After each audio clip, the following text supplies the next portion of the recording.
كما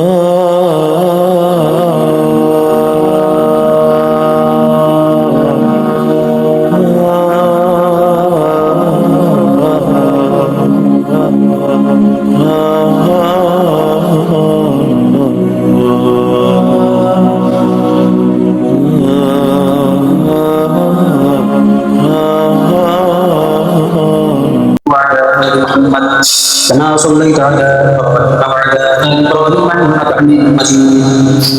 اللهم بارك على محمد وعلى آل محمد كما باركت على إبراهيم وعلى آل إبراهيم إنك حميد مجيد. باب التوبة.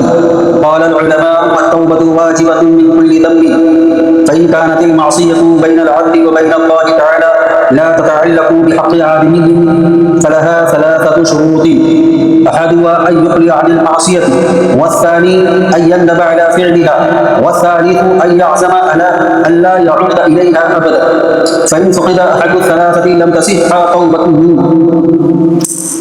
دیکھیں یہاں سے علامہ نووی رحمۃ اللہ علیہ توبہ کا بیان شروع کر رہے ہیں. توبہ سمجھتا ہے نا؟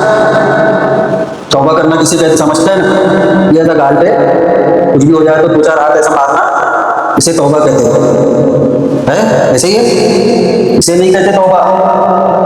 آج کل دیکھا ہوں گا کسی کی غلطی ہو گئی، توبہ توبہ توبہ توبہ، توبہ نہیں ہے. سمجھ میں توبہ کے قبول ہونے کے لیے اور توبہ کے لیے کیا شرائط ہے، توبہ کب صحیح ہوگی، اسی کے بارے میں مصنف علیہ الرحمٰ بیان فرما رہے ہیں. فرماتے ہیں توبہ واجب ہے بالکل قدم کی، ہر گناہ سے. جو بھی گناہ ہم نے کیے ہیں، اللہ تبارک و تعالیٰ کی نافرمانی کی ہے، اس سے توبہ کرنا واجب ہے. لیکن یہ جو توبہ صرف چند الفاظ کہہ دینے کا نام نہیں ہے. چند الفاظ ہم نے زبان سے ادا کر دیے کہ اللہ میں نے یہ گناہ کیا ہو، اب میں نہیں کروں گا، معاف کرنا، یہ کافی نہیں ہے. یا استغفار پڑھ لیا، استغفر اللہ ربی من کل ذنب واتوب الیہ، یہ کافی نہیں ہے، بلکہ اس کے صحیح ہونے کے لیے شرط ہے. دیکھو گناہ دو طریقے کے ہوتے ہیں. ایک وہ گناہ ہوتا ہے جس کا تعلق اللہ تبارک و تعالیٰ سے، جس کا تعلق اللہ تبارک و تعالیٰ سے. اور ایک گناہ وہ ہوتا ہے جس کا تعلق بندوں سے بھی ہے، جس کا تعلق بندوں سے بھی ہے. جس کا تعلق اللہ تبارک و تعالیٰ سے ہے اسے حقوق اللہ کہتے ہیں. مثلا 5 وقتہ نمازوں کا اہتمام کرنا فرض ہے، نمازوں کو قضا کرنا گناہ ہے، جھوٹ بولنا گناہ ہے. سمجھ میں آ رہی بات؟ اور طرح طرح کے جو اللہ تبارک و تعالیٰ کی نافرمانی کے زمرے میں جو چیزیں آتی ہے اور اس کا تعلق کسی بندے سے نہیں ہے، تو اس کے لیے شرط یہ ہے کہ جس گناہ کے اندر وہ مبتلا ہے علی الفور اس گناہ کو چھوڑ دے. پہلی شرط ہوتی ہے ان یقلع عن المعصیت، کہ وہ اس گناہ سے دور ہو جائے، اس گناہ کو چھوڑ دے. سب سے پہلی شرط یہ ہے جس بھی گناہ کے اندر مبتلا ہے اس گناہ کو فوراً چھوڑے. والثانی، اور دوسرا ان یندب علی فعلہا، کہ اپنے اس گناہ پر شرمندہ ہو. دوسری شرط کیا ہے توبہ کے صحیح ہونے کے لیے؟ کہ وہ اس گناہ پر شرمندہ ہو کہ اللہ میرے سے بہت بڑا گناہ ہو گیا ہے، مجھے نماز نہیں قضا کرنی چاہیے تھی، میں نے جان بوجھ کر نماز قضا کی ہے، اب میں دوبارہ نماز قضا نہیں کروں گا. اور اس گناہ پر، نماز کے قضا ہونے پر یا کوئی بھی گناہ پر وہ شرمندہ بھی ہو. والثالث ان یعزم الا یعود الیہا ابدا. تیسری شرط کیا ہے کہ اس کا عزم مصمم کر لے، پختہ ارادہ کر لے کہ اب میں دوبارہ کبھی وہ گناہ نہیں کروں گا، دوبارہ اس گناہ کی طرف کبھی نہیں جاؤں گا. یہ 3 شرطیں، یہ تینوں میں سے اگر ایک بھی نہیں پائی جائے گی، تینوں میں سے 2 پائی گئی، ایک نہیں پائی گئی، 3 میں سے ایک پائی گئی، 2 نہیں پائی گئی، یا 2 پائی گئی، 3 میں سے 2 پائی گئی، ایک نہیں پائی گئی. فرماتے ہیں فَإِنْ فُقِدَ أَحَدُ الثَّلَاثَةِ لَمْ تَصِحْ تَوْبَتُهُ، کہ تینوں شرطوں میں سے اگر ایک شرط بھی فوت ہو جائے گی تو اس کی توبہ صحیح نہیں ہوگی. تو یہ 3 شرطیں کن گناہوں پر ہے؟ جن گناہ کا تعلق اللہ تبارک و تعالیٰ سے، کسی بندے کا تعلق اس سے نہیں ہے. لیکن اگر کوئی گناہ ایسا ہے جس کا تعلق بندوں سے بھی ہے تو اسی کے بارے میں فرماتے ہیں وَإِنْ كَانَتِ الْمَعْصِيَةُ تَتَعَلَّقُ بِأَهْلِهِ فَشُرُوطُهَا أَرْبَعَةٌ هَذِهِ الثَّلَاثَةُ وَأَنْ يَبْرَأَ مِنْ حَقِّ صَاحِبِهَا. وإن كانت مالا أو نحوه رده إليه وإن كان حتى قذف ونحوه مكنه منه أو طلب عفوه وإن كانت غيبة استحله منها. فرماتے ہیں کہ اگر کوئی ایسا گناہ کیا ہے جس کا تعلق بندے سے ہے تو اس کے لیے 4 شرطیں ہیں. 3 شرطیں تو وہی ہیں جو پہلے بتائی گئی، اور چوتھی شرط یہ ہے کہ وہ اس کا حق ادا کرے یا اس سے معافی مانگے، اس کا حق ادا کر دے یا اس سے معافی مانگے. اب اس کو تھوڑا وضاحت کے ساتھ سمجھو. حق ادا کر دے، مثال کے طور پر کسی کا مال کھا لیا، کسی کا مال کھا لیا، کسی کا پیسہ لے لیا، کسی کی زمین ناجائز طریقے سے لے لیا، تو اب صرف توبہ کرنے سے کام نہیں چلے گا کہ اللہ تبارک و تعالیٰ اس کے دربار میں حاضر ہو کر یہ کہتے ہیں کہ اللہ میں نے فلاں شخص کا، میں نے خزیمہ کا جو مال کھایا ہوں، میں نے خزیمہ کا مال کھایا ہوں، ابھی آخری بار کھایا ہوں، دوبارہ نہیں کھاؤں گا، تو اس سے کام نہیں چلے گا. اس کے لیے کیا کرنا ہوگا؟ خزیمہ کا جو مال کھائے ہیں وہ مال کو واپس کرنا ہوگا. بغیر مال کو واپس کرے وہ توبہ صحیح نہیں ہوگی. سمجھ میں آ رہی بات؟ کوئی پیسہ اگر خزیمہ کا لے لیے تو خزیمہ کا وہ پیسہ پہلے واپس کرنا پڑے گا. اور اگر کوئی ایسی چیز ہے کہ جس کا جو حق لوٹایا نہیں جا سکتا، مار دیا کسی کو، خزیمہ نے انس کو مار دیا، انس نے خزیمہ کو مار دیا، اب خزیمہ نے انس کو مارا ہے، اب اس کو سمجھایا گیا ہے، نصیحت کی گئی ہے، دیکھو بیٹا کسی کو مارنا نہیں، کسی کے ساتھ جو شرارت نہیں کرنا، اس طریقے کی شرارت نہیں کرنا جس سے اس کو تکلیف پہنچے. تو اب یہاں پر صرف توبہ سے معاف نہیں ہوگا. اب خزیمہ کی ذمہ داری یہ ہے کہ وہ انس سے یہ کہے کہ بھائی میں نے تمہیں مارا تھا، یا تو تم مجھے معاف کر دو، اور یا تو جتنا میں نے تمہیں مارا تھا اس کا بدلہ لے لو. یہ کرنے کے بعد اللہ تبارک و تعالیٰ سے پھر معافی مانگنا ہے، اور پھر اللہ تبارک و تعالیٰ کے سامنے شرمندہ بھی ہونا ہے اس گناہ سے، اور آئندہ عزم کرنا ہے کہ اب کبھی ایسا گناہ نہیں کروں گا. تو حقوق اللہ، حقوق العباد جو ضائع ہوئے ہیں، بندوں کے جو حقوق ہم سے ضائع ہوئے، اس کے لیے شرط یہ ہے کہ صاحب حق کو اس کا حق لوٹا دیا جائے، اور اگر لوٹانے کی طاقت نہ ہو، لوٹانے کی قدرت نہ ہو، تو اس سے معافی مانگی جائے. سمجھ میں آ رہی بات؟ وَيَجِبَ أَن يَتُوبَ قال اللہ تعالی وَتُوبُوا إِلَى اللَّهِ جَمِيعًا أَيُّهَا الْمُؤْمِنُونَ لَعَلَّكُمْ تُفْلِحُونَ. دیکھو اللہ تبارک و تعالیٰ نے توبہ کرنے والوں کے لیے خوشخبری سنائی ہے کہ جو لوگ اپنے گناہوں سے توبہ کرتے ہیں، صدق دل سے توبہ کرتے ہیں، اللہ تبارک و تعالیٰ سے معافی مانگ لیتے ہیں، تو ان کو انعام ملے گا. توبہ کا حکم دیا گیا ہے، گناہوں سے توبہ کرو، ایمان والا ہے، اللہ کی اطاعت کے ساتھ زندگی گزارنا ہے، اللہ کی فرما برداری کے ساتھ زندگی گزارنا ہے. لیکن کبھی نافرمانی سرزد ہو جاتی ہے، اللہ کا احکام ٹوٹ جاتا ہے، اللہ کے حکم کے خلاف کوئی امر سے صادر ہو جاتا ہے، تو اللہ تبارک و تعالیٰ فرما رہے ہیں وَتُوبُوا إِلَى اللَّهِ جَمِيعًا. تم سب کی سب اے مومنو اللہ تبارک و تعالیٰ سے توبہ کرو. یہ توبہ کرنے سے فائدہ کیا ہوگا؟ لَعَلَّكُمْ تُفْلِحُونَ، تاکہ تم فلاح پا جاؤ، کامیاب ہو جاؤ. کتنی بہترین آیت ہے کہ گنہگار کو بھی جس سے اللہ کی نافرمانی سرزد ہو گئی ہے، اس کے لیے بھی کہا جا رہا ہے کہ تمہارے لیے بھی فلاح کا راستہ موجود ہے، تمہارے لیے کامیابی کا راستہ موجود ہے. تم سے گناہ سرزد ہوئے ہیں، نافرمانی سرزد ہوئے، اللہ کے احکامات کو تم نے توڑا ہے، تو تمہیں مایوس ہونے کی ضرورت نہیں ہے. لا تقنطوا من رحمت اللہ، اللہ کی رحمت سے نا امید ہونے کی ضرورت نہیں ہے. اللہ تبارک و تعالیٰ گنہگاروں پر بھی رحم کرنے والا ہے، خطا کاروں پر بھی رحم کرنے والا ہے. پوری زندگی جس نے گناہ میں، معصیت میں، نافرمانی میں، اللہ کے احکام کی سجدہ ساتھ روگردانی میں بھی گزاری ہے، تو اس کو بھی مایوس ہونے کی ضرورت نہیں ہے. بس صدق دل سے اللہ تبارک و تعالیٰ کے سامنے توبہ کر لے، اللہ کے سامنے جھک جائے، اور یہ عزم کر لے کہ میں نے اب تک کے جتنے بھی گناہ کیا ہے، اب وہ سارے گناہ، کچھ بھی گناہ میں نہیں کروں گا، آئندہ گناہ کی طرف نہیں جاؤں گا. تو اللہ تبارک و تعالیٰ فرماتے ہیں کہ لعلکم تفلحون، ایسا توبہ کرنے والا یہ بھی کامیاب ہے. حدیث میں آتا ہے نا کہ رسول صلی اللہ علیہ وسلم نے فرمایا کل بنی آدم خطاؤون وخیر الخطائین التوابون، کہ بنی آدم یہ خطا کار ہے، گنہگار ہے، اب بہترین خطا کار کون ہے؟ جو توبہ کرنے والے. انبیاء کرام علیہ السلام کی ذات کے علاوہ، انبیاء کرام علیہ السلام کی ذات یہ ایک ایسی ذات ہے جو گناہوں سے پاک اور معصوم ہے. انبیاء کرام علیہ السلام کیا ہے؟ عقیدے میں پڑھے نا، عقائد میں آپ لوگوں نے بھی پڑھا کہ انبیاء کرام علیہ السلام معصوم عن الخطا ہے، گناہوں سے پاک ہے. انبیاء کرام علیہ السلام کے علاوہ جتنے بھی انسان ہیں وہ سب کے سب خطا کار ہیں، کوئی نہ کوئی خطا ان سے سرزد ہو جاتی ہے. بہترین خطا کار کون ہے؟ جو اللہ تبارک و تعالیٰ کے سامنے توبہ کر لے، گناہ ہوا ہے، نافرمانی سرزد ہوئی ہے، توبہ کر لے.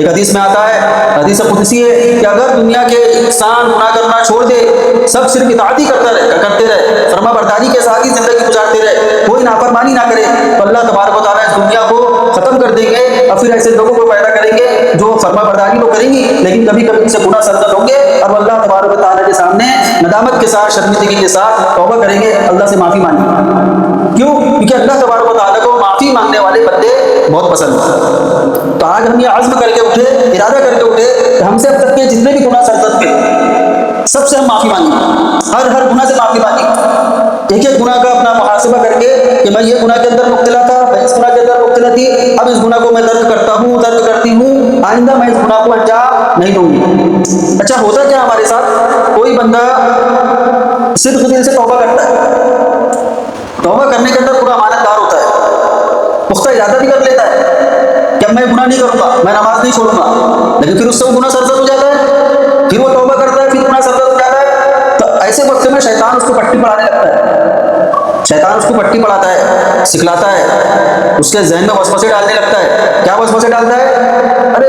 تم نے تو جو ہے ایسا مذاق بنا لیا ہے، تو نے تو توبہ کا مذاق بنا کے رکھا ہے، تو بار بار گناہ کیے جاتا ہے، بار بار توبہ کیے جاتا ہے، پھر توبہ کیا خاک قبول ہوگی؟ یہ شیطانی وساوس کے اندر مبتلا ہوگا، پھر وہ بندہ گناہ کی طرف بڑھتا جاتا ہے، توبہ کرنا چھوڑ دیتا ہے۔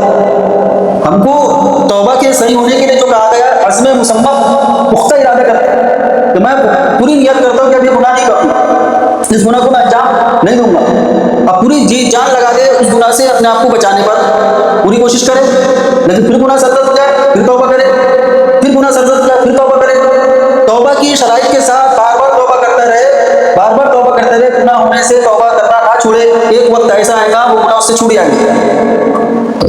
شیطان کے وساوس کا شکار ہو کر اگر توبہ کرنا چھوڑ دیے، توبہ استغفار کرنا چھوڑ دیے، تو پھر وہ گناہ ہم سے چھوٹنے والا نہیں ہے۔ سمجھ میں آ رہی بات؟ چلیے حدیث دیکھیے، وعن ابی ہریرہ رضی اللہ عنہ قال سمعت رسول اللہ صلی اللہ علیہ وسلم يقول والله انی لاستغفر اللہ واتوب الیہ فی اليوم اکثر من 70 مرة رواہ البخاری۔ دیکھو حضرت ابو ہریرہ رضی اللہ تعالیٰ، حضرت ابو ہریرہ رضی اللہ تعالیٰ عنہ کا اس سے قبل میں نے نام بھی ذکر کیا تھا، نام بتایا تھا آپ لوگوں کو، اور یہ بھی بار بار بتایا جا رہا ہے کہ صحابہ اکرام رضوان اللہ تعالیٰ اجمعین کی احادیث میں جہاں صرف کنیت تحریر ہوتی ہے، کنیت آتی ہے، نام ان کا ذکر نہیں ہوتا، ان کا نام کنیت وغیرہ ایک ڈائری میں درج کر کے رکھو۔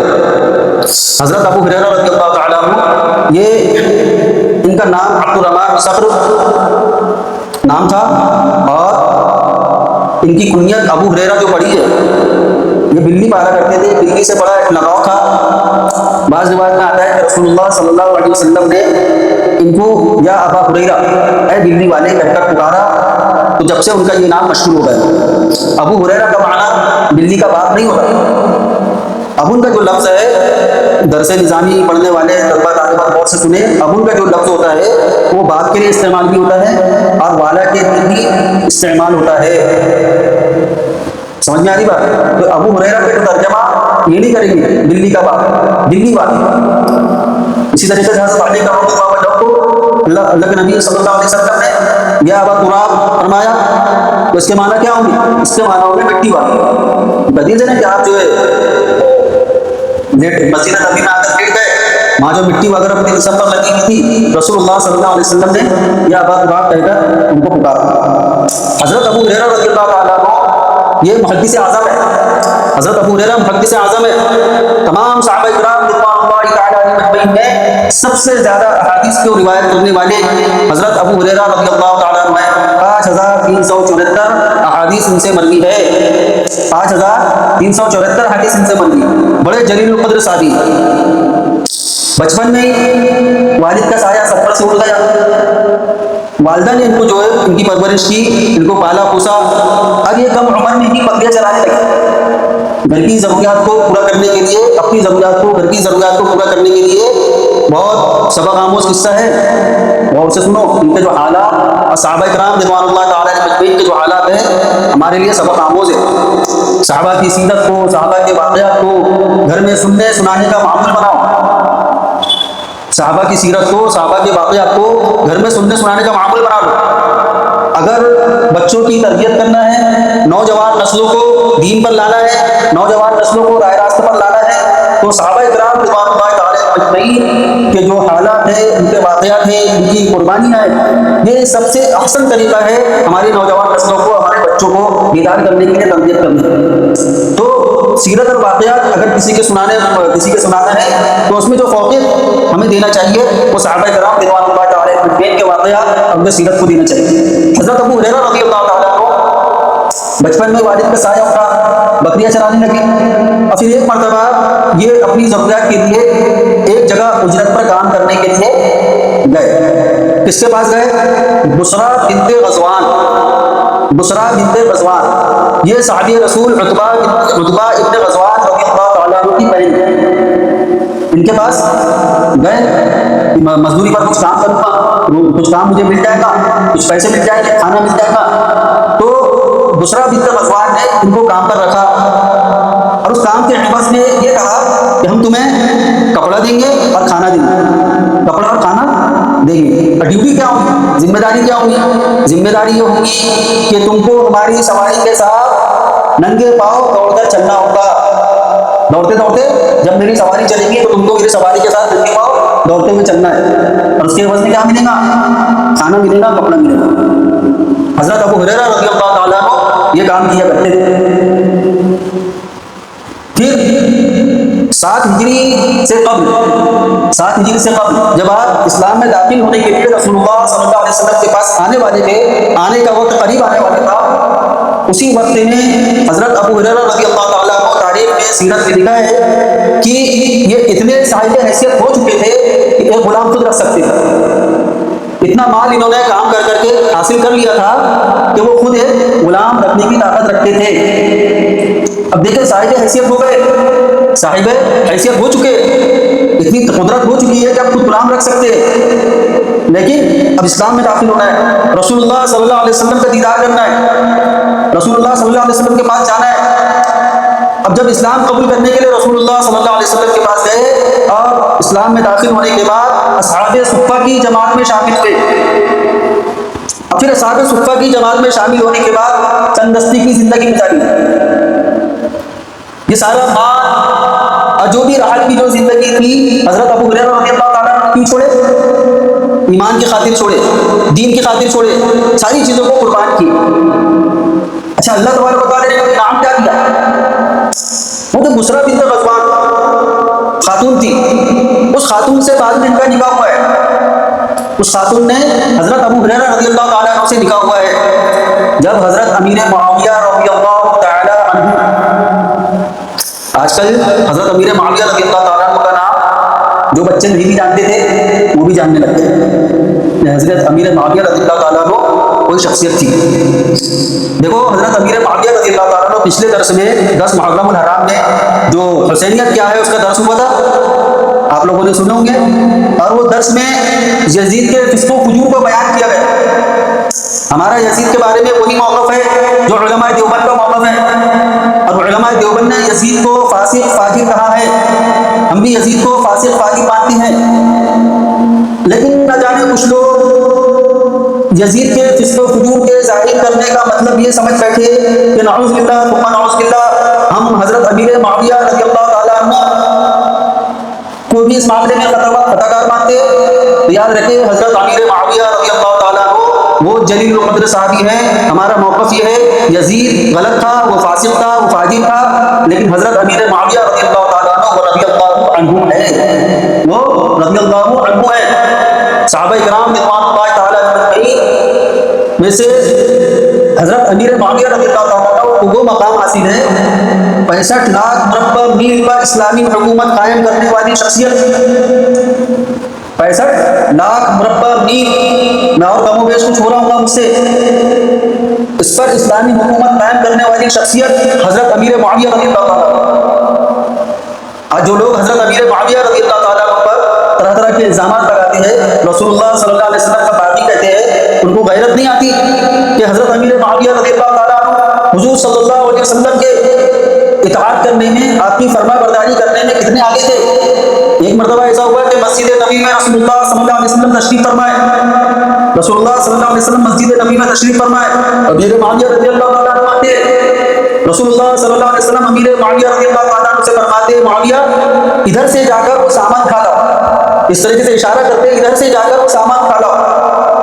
امیر معاویہ رضی اللہ تعالیٰ عنہ جاتے ہیں، وہ سامان کھا کر لاتے ہیں، رسول اللہ صلی اللہ علیہ وسلم پوچھتے ہیں معاویہ جوتی کیوں نہیں پہنی؟ اے معاویہ جوتی کیوں نہیں پہنی؟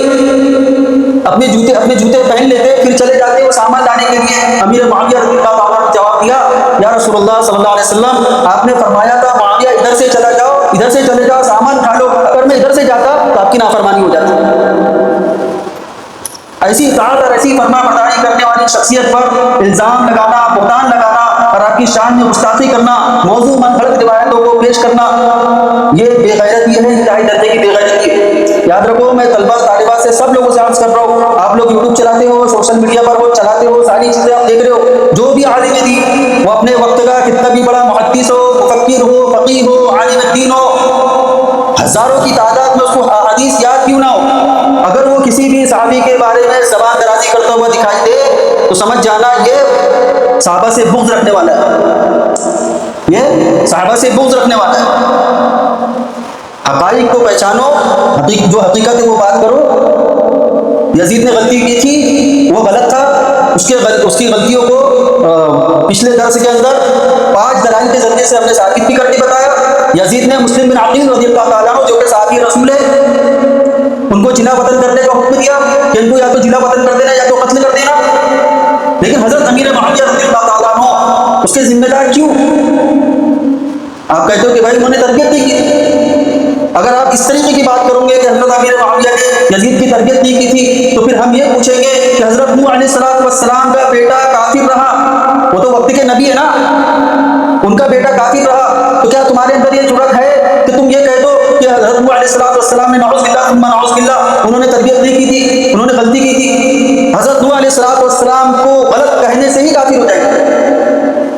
حضرت امیر معاویہ رضی اللہ تعالیٰ عنہ وہ شخصیت ہے جن کو کاتب وحی ہونے کا شرف حاصل ہوا ہے۔ اسلام لانے کے بعد قرآن کریم جو نازل ہوتا تھا اس کو حضرت امیر معاویہ رضی اللہ تعالیٰ عنہ لکھا کرتے تھے۔ حضرت امیر معاویہ رضی اللہ تعالیٰ عنہ کا عشق رسول کہ آپ صلی اللہ علیہ وسلم سے کیسی محبت فرمایا کرتے تھے۔ حج مکمل ہو چکا ہے، مکمل ہو چکا ہے، رسول اللہ صلی اللہ علیہ وسلم الگ کروا رہے، ناخن کٹوا رہے، حضرت امیر معاویہ رضی اللہ تعالیٰ عنہ رسول اللہ صلی اللہ علیہ وسلم کا اقبال لے لیتے، آپ کے ناخن لے لیتے، آپ کے عشق میں آپ کے ناخن اور آپ کے بال کو جمع رکھتے، اپنے پاس محفوظ رکھتے۔ ایک طویل عرصہ گزرتا ہے، رسول اللہ صلی اللہ علیہ وسلم دنیا سے رخصت ہو چکے، حضرت ابوبکر صدیق رضی اللہ تعالیٰ عنہ رخصت ہو چکے ہیں، عمر فاروق رضی اللہ تعالیٰ عنہ رخصت ہو چکے ہیں، امیر عثمان غنی رضی اللہ تعالیٰ عنہ رخصت ہو چکے، امیر معاویہ رضی اللہ تعالیٰ عنہ امی عائشہ صدیقہ رضی اللہ تعالیٰ عنہ کے پاس آتے ہیں اور کہتے ہیں اماں جان آپ مجھ سے جو چاہے لے لو، آپ مجھ سے جو چاہے لے لو، جو مانگو گے میں دے دوں گا، لیکن بس مجھے وہ چارپائی چاہیے جس میں رسول اللہ صلی اللہ علیہ وسلم کے جسم اطہر کو رکھا گیا۔ یہ حضرت امیر معاویہ رضی اللہ تعالیٰ عنہ کا رسول اللہ صلی اللہ علیہ وسلم سے رشتہ ہے، مجھے صرف وہ چارپائی دے دو جس میں رسول اللہ صلی اللہ علیہ وسلم کے جسم اطہر کو رکھا گیا تھا۔ امی عائشہ صدیقہ رضی اللہ تعالیٰ عنہ کیا لینا کیا دینا، ان کو چارپائی ویسی دیتے جب آپ کی وفات کا وقت قریب آتا ہے۔ حضرت امیر معاویہ رضی اللہ تعالیٰ عنہ کی وفات کا وقت قریب آتا ہے تو اس وقت حضرت امیر معاویہ رضی اللہ تعالیٰ عنہ وصیت کرتے کہ میری جب وفات ہو جائے تو یہ بال کو میری زندگی کا قیمتی سرمایہ ہے، یہ میری زندگی کا قیمتی سرمایہ ہے، اس منہ مبارک کو، اس ناخن کو میرے چہرے پر ڈال دینا، میرے کفن پر ڈال دینا، اب میرا جنازہ اسی چارپائی پر اٹھانا جس پہ رسول اللہ صلی اللہ علیہ وسلم کے جسم اطہر کو رکھا گیا۔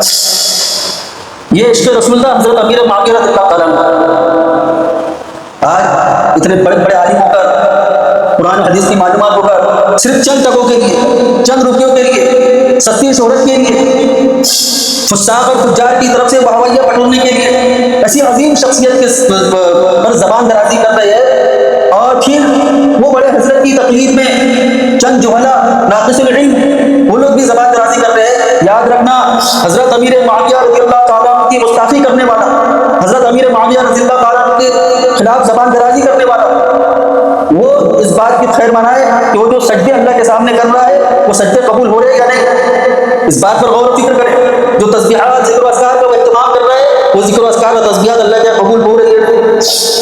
صحابہ کرام رضوان اللہ تعالیٰ علیہم اجمعین وہ عظیم شخصیت ہے۔ آپ یزید کو برا، یزید کے بارے میں ہمارے صاف موقف ہے، وہ فاسق ہے، فاجر ہے۔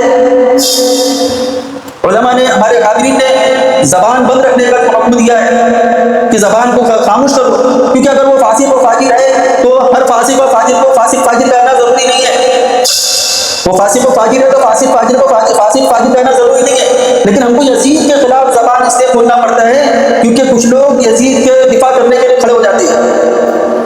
عجیب، اس کو یزید کو کوئی تابعی کہنے لگ جاتا ہے کہ یزید تابعی تھا۔ صحابہ کے دیکھنے والے کو تابعی نہیں کہتے، تابعی اسی سے اتباع بنا ہے، پیروی کرنا، جو صحابہ کی پیروی کرنے والا ہے اسے تابعی کہتے ہیں۔ اور یزید صحابہ کرام رضوان اللہ تعالیٰ عنہم کی پیروی کرنے والا نہیں تھا، لیکن اگر کوئی شخص یزید کی آڑ میں حضرت امیر معاویہ رضی اللہ تعالیٰ عنہ کے خلاف زبان درازی کرے گا تو ہم علماء دیوبند کے غلاموں سے مقابلہ کرنا ہوگا، دلائل سے بات کرنی ہوگی۔ اور پھر حضرت امیر معاویہ رضی اللہ تعالیٰ عنہ کا اور حضرت علی رضی اللہ تعالیٰ عنہ کا جو معاملہ تھا، آپس میں جو ان کے اختلافات ہوئے، حضرت شیخ متکلم اسلام مولانا الیاس محمد صاحب سے کسی نے پوچھا کہ کیا پوچھا کہ آپ حضرت امیر معاویہ رضی اللہ تعالیٰ عنہ کو حق پر مانتے ہیں یا حضرت علی رضی اللہ تعالیٰ عنہ کو حق پر مانتے ہیں؟ حضرت شیخ نے جواب دیا کہ میں دونوں کو حق پر مانتا ہوں، حضرت امیر معاویہ رضی اللہ تعالیٰ عنہ کو بھی حق پر مانتا ہوں اور حضرت علی رضی اللہ تعالیٰ عنہ کو بھی حق پر مانتا ہوں۔ وہ شخص کہنے لگا کہ یہ کیسے؟ تو حضرت دلائل کے بادشاہ ہے، حضرت شیخ متکلم اسلام دلائل کے بادشاہ ہے۔ حضرت نے فوراً قرآن سے دیکھی، قرآن میں ذکر ہے نا کہ حضرت موسیٰ علیہ السلام اور حضرت ہارون علیہ السلام کے درمیان اختلاف ہو گیا تھا، دونوں کے درمیان اختلاف ہوا تھا۔ حضرت موسیٰ علیہ السلام کی غیر موجودگی میں ہارون علیہ السلام کو ذمہ دار بنایا، ذمہ داری سونپی گئی تھی قوم کو دیکھنے کے لیے یہ بھٹکے نہ، لیکن کیا ہوا تھا، وہ بچڑے کی پوجا میں لگ گئے تھے۔ جب حضرت موسیٰ علیہ السلام تورات لے کر آئے تو دیکھیں سب بنی اسرائیل جو بچڑے کی پوجا میں بچڑے کی پرستش میں لگی ہوئی ہے، تو حضرت موسیٰ علیہ السلام نے داڑھی پکڑ کے کھینچا، قرآن میں اس کا ذکر موجود ہے۔ حضرت نے پوچھا کہ اب تم اس میں کس کو حق پر مانتے ہو، حضرت موسیٰ علیہ السلام کو حق پر مانتے ہو یا ہارون علیہ السلام کو حق پر مانتے ہو؟ تو کہنے لگا دونوں کو حق پر مانتے ہو، کیونکہ حضرت ہارون علیہ السلام نے یہ سوچا، یہ خیال کیا کہ میں اگر ان کو روکوں گا، میں اگر روکنے میں سختی کروں، حالانکہ انہوں نے روکا لیکن کوئی سختی انہوں نے نہیں کی، وہ جھگڑا فساد پیدا ہوگا۔ اور مجھے موسیٰ علیہ السلام نے یہ کہا ہے کہ آپس میں نا اتفاقی یا جھگڑنے نہ پائے، تو نا اتفاقی یا جھگڑے سے بچنے کے لیے انہوں نے روکنے میں سختی نہیں کی۔ اور موسیٰ علیہ السلام یہ حق پر تھے، وہ انہیں توحید پر چھوڑ کر گئے تھے اور ان کو لگا کہ انہوں نے ذمہ داری برابر نہیں نبھائی ہے، اس وجہ سے کوئی بچڑوں کی پرستش کے اندر لگ گیا، شرک کے اندر مبتلا ہو گیا۔ تو پھر وہ شخص یہ کہنے لگا کہ وہاں تو فیصلہ ہو گیا تھا، حضرت شیخ نے فرمایا کہ وہاں وحی کا سلسلہ جاری تھا، اس لیے فیصلہ ہو گیا تھا، وہاں وحی کا سلسلہ جاری تھا، حضرت موسیٰ علیہ السلام پر وحی آتی تھی، فیصلہ ہو گیا تھا۔ اور حضرت علی رضی اللہ تعالیٰ عنہ اور حضرت امیر معاویہ رضی اللہ تعالیٰ عنہ کے درمیان فیصلہ نہیں ہو سکا، اس لیے فیصلہ نہیں ہو سکا کیونکہ وحی کا سلسلہ بند ہو گیا۔ تو یہ اختلاف چلتا رہنا، لیکن ہماری ذمہ داری ہے کہ ہم کو قرآن نے جو حکم دیا ہے صحابہ کرام رضوان اللہ تعالیٰ اجمعین کے ادب و احترام کا، اور پھر کیا ہے صحابہ کرام رضوان اللہ تعالیٰ اجمعین کے سیرت کے وہ پہلو پڑھے جو انہوں نے قربانیاں کی ہیں، جو اچھے اخلاق، اس نے اخلاق کا مظاہرہ کیا ہے، انسانیت کا درس دیا ہے، اس کا جو ہے مطالعہ کرے تو شاید پتہ چل جائے کہ امیر معاویہ رضی اللہ تعالیٰ عنہ کون تھے۔ انشاءاللہ اس موضوع پر حضرت امیر معاویہ رضی اللہ تعالیٰ کے فضائل پر اور حضرت امیر معاویہ رضی اللہ تعالیٰ پر لگائے گئے الزامات پر ایک الگ سے درس رکھیں گے انشاءاللہ۔ تو بس میں یہ کہنا چاہوں گا، آپ لوگ یوٹیوب چلاتے ہیں، فیس بک چلاتے ہیں، جو بھی شخص کسی بھی صحابی کے بارے میں زبان درازی کرتا ہوا دیکھے تو آپ کو اس کی بات نہیں سننا ہے۔ صحابہ کی گستاخی تو دور کی بات، اگر ہمارے دل کے اندر ان کے ادب و احترام میں کمی بھی واقع ہو گئی تو ہماری نجات کے لیے مشکل ہو جائیں گی، سمجھ میں آ رہی بات؟ تو میں کیا بتا رہا تھا کہ حضرت امیر معاویہ رضی اللہ تعالیٰ عنہ نے مروان بن حکم کو جب گورنر بنایا، مروان بن حکم کو گورنر بنایا، تو مروان بن حکم نے حضرت ابو ہریرہ رضی اللہ تعالیٰ عنہ کو اپنے جانشین مقرر کیا۔ حضرت ابو ہریرہ رضی اللہ تعالیٰ عنہ یہیں سے چل رہا تھا، ابو ہریرہ رضی اللہ تعالیٰ عنہ کا نکاح اس خاتون سے بصرہ بنت غزوان سے کب ہوا، تو جانشین مقرر تھے حضرت ابو ہریرہ رضی اللہ تعالیٰ عنہ۔ تو اس وقت اس خاتون نے حضرت ابو ہریرہ رضی اللہ تعالیٰ عنہ سے نکاح کیا۔ کون سی خاتون؟ جس خاتون کے یہ نوکری کر رہے تھے۔ کیا نوکری کر رہے تھے؟ سواری کے ساتھ گورنر چلنے کی۔ اللہ نے وہ مقام عطا فرمایا، تو وہ مقام وہ عظمت حضرت ابو ہریرہ رضی اللہ تعالیٰ عنہ کو کیسے ملی؟ حصول علم کا شوق، حصول علم کا شوق، حدیث کو حاصل کرنے میں سب سے زیادہ حدیث تھے۔ بعض لوگوں کو شبہ ہونے لگا کہ حضرت ابو ہریرہ رضی اللہ تعالیٰ عنہ سب سے زیادہ حدیث بیان کرتے ہیں، تو حضرت ابو ہریرہ رضی اللہ تعالیٰ عنہ فرمایا کہ میں تو تنگ دست تھا، پیٹ بھرنے کے بعد رسول اللہ صلی اللہ علیہ وسلم کے ساتھ بیٹھا رہتا تھا۔ 3 سال کا عرصہ انہوں نے سفر ہو حضر ہو ہر وقت رسول اللہ صلی اللہ علیہ وسلم کے ساتھ گزارا ہے، اس وجہ سے ان کے پاس روایتیں زیادہ ہیں۔ تمام صحابہ میں سب سے زیادہ روایتیں یہ بیان کرتے ہیں۔ اس کی وجہ یہ ہے کہ جو 3 سال کا جو عرصہ ہے رسول اللہ صلی اللہ علیہ وسلم کے ساتھ انہوں نے زیادہ وقت گزارا ہے۔ علماء لکھتے ہیں کہ اگر 4 حصے کیے جائے تو 3 حصہ انہوں نے رسول اللہ صلی اللہ علیہ وسلم کے ساتھ گزارا۔ اب یہ گزارنا کیوں ہوتا تھا؟ یہ حدیث کے معاملے میں سب سے زیادہ حدیث تھے۔ ایک مرتبہ حضرت ابو ہریرہ رضی اللہ تعالیٰ عنہ پوچھا، یا رسول اللہ صلی اللہ علیہ وسلم آپ کی شفاعت کا حق کس کو سب سے زیادہ حاصل ہوگا؟ اس کو سب سے زیادہ حاصل ہوگا؟ رسول اللہ صلی اللہ علیہ وسلم نے فرمایا کہ مجھے معلوم تھا کہ اس کے بارے میں تم ہی مجھ سے سوال کرو گے، کیونکہ تم حدیث کے معاملے میں بہت حریص ہو، حدیث حاصل کرنے کا ان کو بہت شوق تھا۔ تو حضرت ابو ہریرہ رضی اللہ عنہ فرماتے ہیں کہ مہاجر اب تجارت کرنے میں مصروف ہوتے تھے، مہاجر تجارت کرنے کے لیے چلے جاتے تھے، اور جو انصار تھے وہ اپنے باغات اور مالوں کی حفاظت کرنے میں رہتے تھے۔ اب میں تنگ دست آدمی، میرے پاس نہ مال تھا نہ کچھ تھا، کیونکہ مال جو جمع کیے تھے وہ تو سب دین کی وجہ سے سب چھوڑ چھاڑ کے آ گئے تھے۔ تو میں رسول اللہ صلی اللہ علیہ وسلم کی مجلس میں ہی بیٹھا رہا کرتا تھا، آپ کے فرامین کو سنا کرتا تھا، اس وجہ سے مجھے حدیث یاد رہے۔ اور ایک مرتبہ کیا ہوا، مروان نے حضرت ابو ہریرہ رضی اللہ تعالیٰ عنہ کو بلایا، اب بلا کر پہلے کاتب سے نکال دیا کہ حضرت ابو ہریرہ رضی اللہ تعالیٰ عنہ جو حدیث بیان کرے ان حدیث کو تم لکھتے جانا۔ حضرت ابو ہریرہ رضی اللہ تعالیٰ عنہ جو حدیث بیان کرے وہ حدیث کو لکھتے جانا۔ حضرت ابو ہریرہ رضی اللہ تعالیٰ عنہ تشریف لائے، مروان نے کہا کہ حدیث سناؤ، یہ حدیث سنانے لگے، کاتب نے لکھ لیا۔ پھر کچھ عرصے کے بعد حضرت ابو ہریرہ رضی اللہ تعالیٰ عنہ کو مروان نے پھر بلایا اور کہا کہ جو حدیث تم نے پچھلی مرتبہ سنائی تھی وہ حدیث تم سے سناؤ۔ تو حضرت ابو ہریرہ رضی اللہ تعالیٰ عنہ نے علم عن انہیں الفاظ کے ساتھ نہ کسی روایت کو مقدم کیا نہ کسی روایت کو مؤخر کیا، جس ترتیب کے ساتھ روایت سنائی تھی اسی ترتیب کے ساتھ انہوں نے روایت سنا دی۔ ان کا قوت حافظہ جو ہے ایسا کیسے ہوا؟ یہ رسول اللہ صلی اللہ علیہ وسلم کے معجزے کی برکت ہے۔ معجزہ کیا تھا؟ ایک مرتبہ رسول اللہ صلی اللہ علیہ وسلم نے فرمایا کہ جو شخص میری گفتگو ختم ہونے کے پہلے اپنی چادر کو پھیلا لے اور چادر کو پھیلانے کے بعد اپنے جسم سے لگا لے، اپنے جسم سے لگا لے، وہ کبھی میری کہی ہوئی باتوں کو نہیں بھولے گا۔ حضرت ابو ہریرہ رضی اللہ عنہ فرماتے ہیں کہ میں نے میرے جسم پر چادر تھی، میں نے اس چادر کو نکالا اور نکال کر پھیلایا اور رسول اللہ صلی اللہ علیہ وسلم کی گفتگو کو ختم ہونے سے قبل میں نے اس کو اپنے جسم پر ڈال دیا۔ یہی برکت ہے رسول اللہ صلی اللہ علیہ وسلم کی برکت ہے کہ میں کبھی نہیں بھولا۔ تو حضرت ابو ہریرہ رضی اللہ تعالیٰ عنہ بڑے جلیل قدر صحابی ہے، اور علم کا شوق، حصول علم کا شوق ان کے اندر اس قدر تھا کہ اللہ تبارک و تعالیٰ نے ان کو وہ مقام عطا فرمایا۔ تمام صحابہ کرام رضوان اللہ تعالیٰ عنہم میں سب سے زیادہ حدیث کو بیان کرنے والے حضرت ابو ہریرہ رضی اللہ تعالیٰ عنہ نے محدث اعظم کہا۔ اب ایک واقعہ اور سن لو، پھر درسوں کو یہی موقوف کر دیتے ہیں۔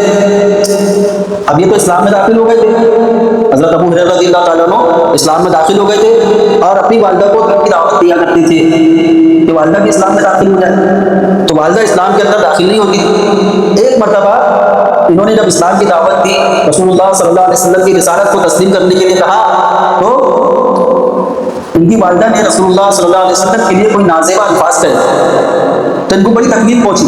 حضرت ابو ہریرہ رضی اللہ تعالیٰ عنہ اٹھتے ہوئے رسول اللہ صلی اللہ علیہ وسلم کے پاس آئے، یا رسول اللہ صلی اللہ علیہ وسلم، میری والدہ نے آپ کے بارے میں آپ کے تعلق سے نازیبہ الفاظ کہے، مجھ سے برداشت نہیں ہوا، آپ میری والدہ کے لیے دعا فرما دیجیے کہ وہ اسلام میں داخل ہو۔ رسول اللہ صلی اللہ علیہ وسلم نے ان کی والدہ کے لیے دعا فرمائی اسلام میں داخل ہونے کی. گھر جا کر دیکھے دروازہ کھٹکھٹائے تو والدہ نے اندر سے آواز دی ذرا ٹھہر جا. حضرت ابو ہریرہ رضی اللہ عنہ ٹھہرے رہے. والدہ غسل کر کے سر میں دوپٹہ لے کے اپنے بیٹے سے کہنے لگی اشہد ان لا الہ الا اللہ واشہد ان محمد رسول اللہ, میں گواہی دیتی ہوں کہ اللہ کے سوا کوئی معبود نہیں اور محمد صلی اللہ علیہ وسلم اللہ کے رسول ہے. تو ان کی والدہ کے حق میں رسول اللہ صلی اللہ علیہ وسلم کی دعا قبول ہے. پھر ایک مرتبہ حضرت ابو ہریرہ رضی اللہ تعالیٰ عنہ عرض کیا یا رسول اللہ صلی اللہ علیہ وسلم دعا فرما دیجیے کہ لوگوں کے دلوں میں ہماری محبت آ جائے, لوگوں کے دلوں میں ہماری محبت آ جائے. آپ صلی اللہ علیہ وسلم وہ بھی دعا فرماتے. آج دیکھو چند ناعاقبت اندیش لوگ, چند بکے ہوئے فساق و فجار لوگ, چند عہدے اور منصب کی طلبکاری میں آخرت کو بھولے ہوئے لوگ کے علاوہ حضرت ابو ہریرہ رضی اللہ تعالیٰ عنہ کی تمام محدثین نے, تمام علماء نے, تمام مومنین نے ان کی عظمت کو قبول کیا, ان کی عظمت کو ایسا منوایا ہے کہ اگر حضرت ابو ہریرہ رضی اللہ تعالیٰ عنہ کی حدیث کو نہیں مانے گا تو دین کے کئی حصوں سے, دین کے کئی چیزوں سے, کئی احکامات سے محروم ہو جائے. 5374 حدیث کی روایت کرنے والے ہیں. دینی احکامات کا اچھا خاصا حصہ حضرت ابو ہریرہ رضی اللہ تعالیٰ عنہ کی روایت سے ہم تک پہنچا ہے. دعا ہے کہ اللہ تعالیٰ صحابہ کرام رضوان اللہ تعالیٰ اجمعین کی قدر کرنے, ان کی عظمت کو پہچاننے کی توفیق عطا فرمائے اور صحابہ کے گستاخوں سے, ان کے فتنے سے ہم سب کو محفوظ فرمائے.